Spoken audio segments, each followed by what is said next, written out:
רבים מכם שאלו, מה קרה לערוץ שלך? איפה כל הסרטונים? מה, פרשת? אז היום, היום, פאקינג אני הולך לספר לכם מה קרה לערוץ שלי ואיזה החלטות הייתי צריך לקחת.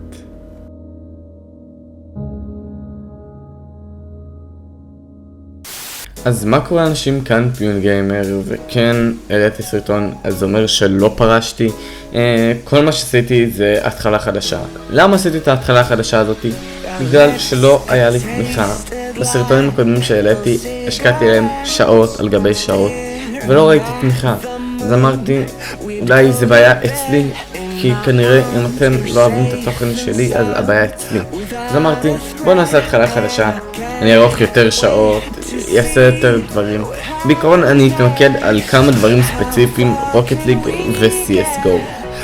דברים אחרים אני אעשה כאילו במיעוט, כאילו אתם יודעים, קצת אני אעשה מפה וקצת מפה, ינסה אתם יודעים קצת לגוון פה ושם, אבל הרוב אני אעשה בזה קטעים מצחיקים ברוקט ליג, קטעים מצחיקים ברוקט. נראה לי אמרתי פעמיים. קטעים מצחיקים ברוקט ליג, קטעים מצחיקים ב-CSGO. כן, אני אנסה לעשות את זה כמה שיותר מצחיק וכמה שיותר ארוך.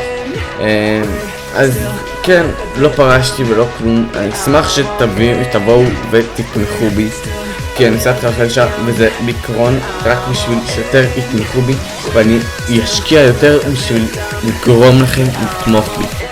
אז וכאן היה פיון גיימר. אני הולך לשתות שוקו, להשתכר קצת, ויאללה ביי.